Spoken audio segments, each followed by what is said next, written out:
Assalamualaikum warahmatullahi wabarakatuh. Kami dari kelompok 11, Aditya Medika Putra dan Ricky Juansa akan menjelaskan tentang materi Kerajaan Islam di Indonesia, Mataram Islam, Goa, Ternate, dan perkembangan Islam di Indonesia. Pertama adalah Kerajaan Islam di Indonesia. Kerajaan-kerajaan Islam diperkirakan berlangsung sekitar abad ke-13 hingga abad ke-16. Perkembangan kerajaan Islam di Nusantara dipengaruhi oleh maraknya lalu lintas perdagangan. Banyak pedagang-pedagang Muslim dari India, Arab, Persia, dan Tiongkok berbaur dengan masyarakat sehingga menyebabkan masyarakat Nusantara mudah berbaur dengan para pedagang Muslim. Pada akhirnya, pengaruh Islam mulai masuk ke kerajaan-kerajaan di seluruh penjuru tanah air seperti Jawa, Sumatera. Masuknya Islam di Nusantara menjadi pertanda majunya berbagai aspek kehidupan masyarakat. Berbagai aturan hidup yang sesuai dengan ajaran dan nilai-nilai Islam mulai dipraktekkan dan diimplementasikan di berbagai sendi kehidupan termasuk dalam bidang ekonomi, sosial, budaya, hingga bidang politik. Pertama, Kerajaan Mataram Islam. Riwayat Kesultanan Mataram Islam bermula dari tanah peradikan berupa buatan yang dikenal sebagai alas mentauk yang diberikan pemimpin Kesultanan Pajang, Sultan Hadijaya, kepada Ki Ageng Pemanahan sebagai hadiah karena telah membantu memadamkan perlawanan Arya Penangsang dari Kerajaan Jipak sejak abad ke-16 Masehi.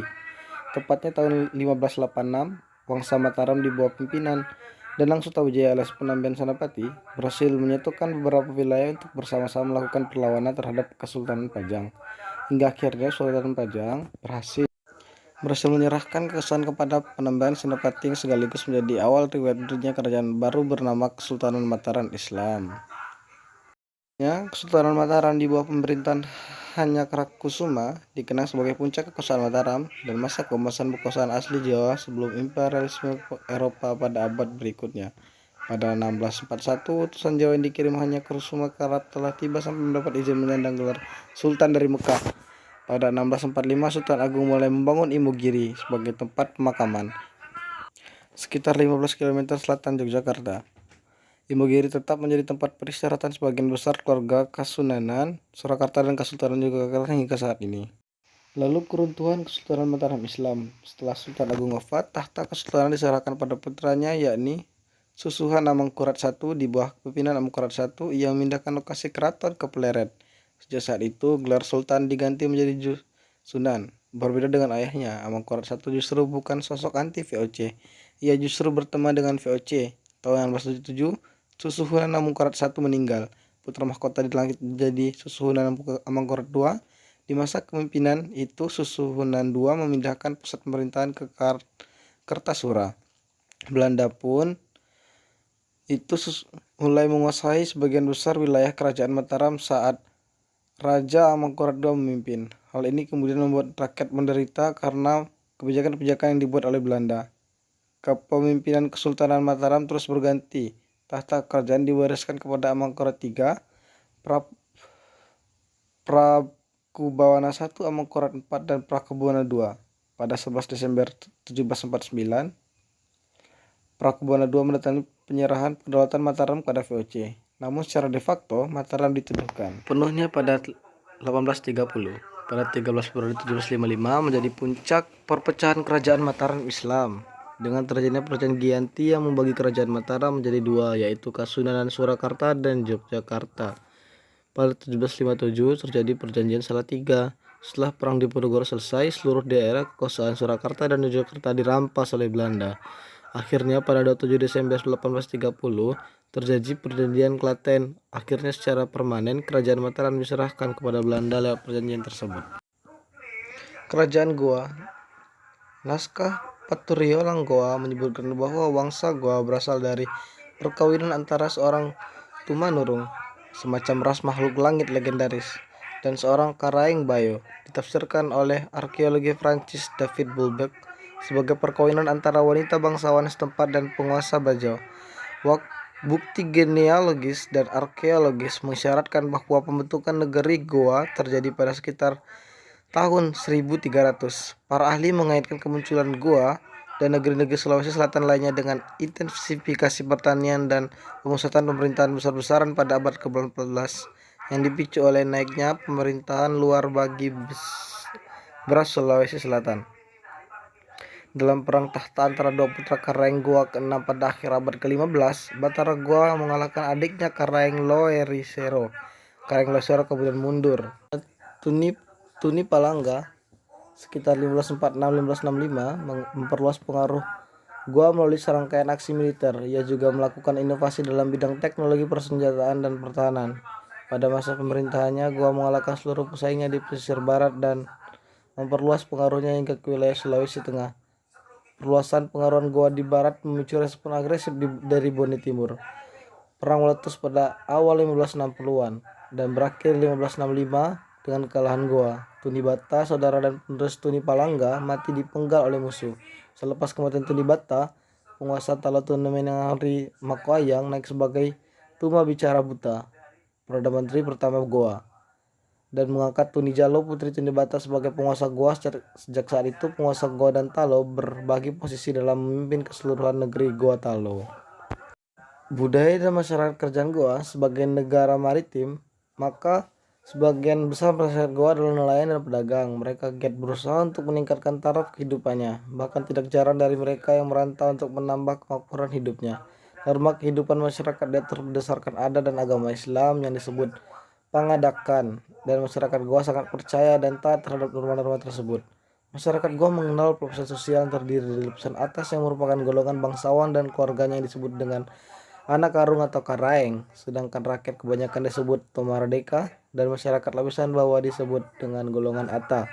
Dari segi kebudayaan, maka masyarakat Goa banyak menghasilkan benda-benda budaya yang berkaitan dengan dunia pelayaran. Mereka terkenal sebagai pembuat kapal. Jenis kapal yang dibuat oleh orang Goa dikenal dengan nama Pinis dan Lombo. Selanjutnya kerajaan Ternate.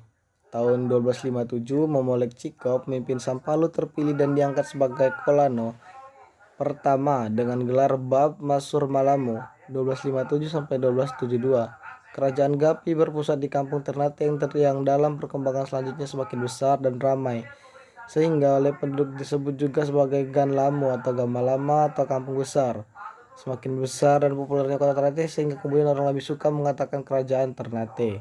Di bawah pimpinan beberapa generasi penguasa berikutnya, Ternate berkembang dari sebuah kerajaan yang hanya berwilayahkan sebuah pulau kecil menjadi kerajaan yang berpengaruh dan terbesar di bagian timur Indonesia, khususnya Maluku.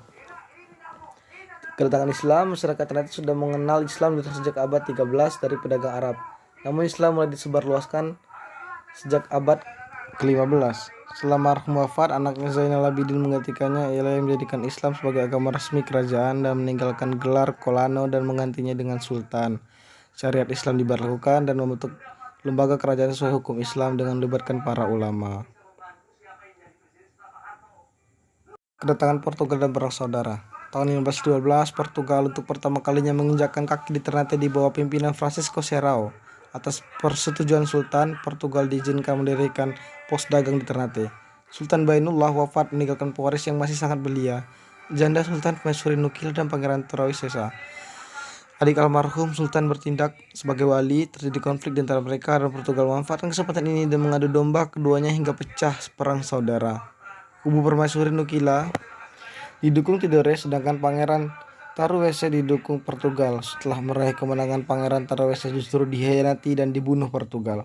Gubernur Portugal bertindak sebagai penasihat kerajaan dengan pengaruh yang dimiliki, berhasil membujuk Dewan Kerajaan untuk mengangkat Pangeran Tabaris sebagai Sultan. Ketika Sultan Tabaris mulai menunjukkan sikap permusuhan, ia difitnah dan dibuang ke Goa, India. Di sana ia dipaksa Portugal untuk menandatangani perjanjian menjadikan Ternate sebagai kerajaan Kristen dan vasal kerajaan Portugal.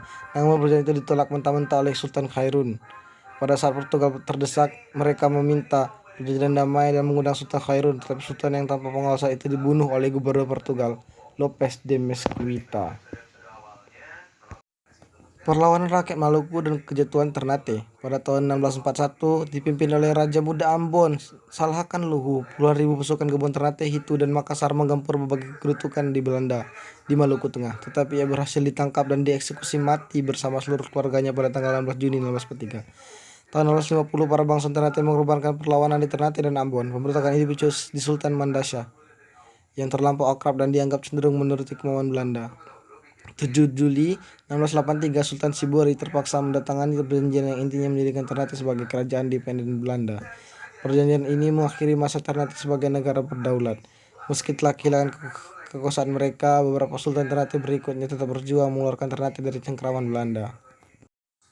Perkembangan peradaban Islam di Indonesia. Islam merupakan salah satu agama terbesar di dunia. Kebesaran agama tersebut membawa pada perubahan besar di berbagai kalangan. Di antaranya adalah peradaban pendidikan, gerakan masyarakat, budaya, dan adat. Yang pertama ialah pesantren, peradaban pendidikan Islam Indonesia. Pesantren adalah salah satu sistem pendidikan Islam yang ada di Indonesia dengan ciri yang khas dan unik. Juga dianggap sebagai sistem pendidikan paling tua di Indonesia. Selain itu, dalam pendidikan Islam di Indonesia juga dikenal di adanya masyarakat ibtidaiyah, madrasah Tsanawiyah, madrasah aliyah, dan juga tingkat perguruan tinggi atau universitas Islam. Pesantren sebagai sistem pendidikan tertua di Indonesia merupakan bukti Islam membuat peradaban dalam bidang pendidikan yang berbeda sama sekali dengan sistem pendidikan dimanapun. Hingga kini pesantren semakin banyak dijumpai sebagai lembaga pendidikan yang bercorak Islam. 2. Gerakan masyarakat Islam dan politik. Gerakan yang lahir di Timur Tengah telah memberikan pengaruh besar kepada gerakan kebangkitan Islam di Indonesia, bermula dari pembaruan pikiran pendidikan Islam di Minangkabau, yang disusul oleh pembaruan pendidikan yang dilakukan oleh masyarakat Arab di Indonesia. Kebangkitan Islam semakin berkembang untuk organisasi-organisasi sosial agama, seperti Syarikat Dagang Islam di Bogor 1909 dan Solo, Perserikatan Ulama di Majalengka, Jawa Barat, Muhammadiyah di Yogyakarta, Persatuan Islam di Bandung, NU di Surabaya, dan Persatuan Tarbiyah Islamiyah di Candeng Bukit Tinggi, dan partai politik seperti Syarikat Islam yang merupakan kelanjutan SDI, Persatuan Muslimin Indonesia, PERMI di Padang Panjang, yang merupakan kelanjutan dan perluasan dari organisasi pendidikan, Tawalib, dan Partai Islam Indonesia pada tahun 1938. Hingga saat ini juga berkembang partai berbasis Islam seperti PAN, PKN, PKS, PBB, dan PKB. Budaya dan adat istiadat. Bahasa Indonesia sebagai bahasa persatuan sangat banyak dipengaruhi oleh bahasa Arab. Bahasa Arab sudah banyak menyatu dalam kosakata bahasa Indonesia. Contohnya kata wajib, fardu, lahir batin, musyawarah, surat kabar, koran jual, kursi, dan masker. Dalam hal nama juga banyak dipakai nama-nama yang berciri Islam atau Arab. Kebiasaan yang banyak berkembang dari budaya Islam dapat berupa ucapan salam, acara tahlilan, syukuran, yasin, dan lain-lain. Dalam hal kesenian, banyak dijumpai seni musik seperti kasidah, rabana, maraus, barzanji, dan salawat. Kita juga melihat pengaruh di bidang seni arsitektur rumah peribadatan atau masjid di Indonesia yang banyak dipengaruhi oleh arsitektur masjid yang ada di wilayah Timur Tengah. Selanjutnya ekonomi. Peradaban dalam bidang ekonomi juga tidak ketinggalan. Daerah-daerah pesisir sering dikunjungi para pedagang Islam dari Arab, Parsi, dan Gujarat yang menerapkan konsep jual beli secara Islam. Juga adanya kewajiban membayar zakat atau amal jariah yang lainnya seperti sedekah, infak, wakaf, nyantuni, yatim piatu, fakir, dan miskin. Hal itu membuat perekonomian umat Islam semakin berkembang. Peradaban konkret dalam bidang ekonomi yang bercorak Islam dapat dilihat berbagai sistem perekonomian berbasis Islami. Lembaga-lembaga sosial yang bernapas Islam semakin banyak bermunculan, baik orientasi pada kasus bencana alam, kaum duafa, fakir miskin, yatim piatu, dan sebagainya. Cukup sekian penjelasan dari kami, mohon dimaklumi, dan apabila ada kata yang salah kami mohon maaf. Wabillahi taufik wal hidayah. Wassalamualaikum warahmatullahi wabarakatuh. Syukron.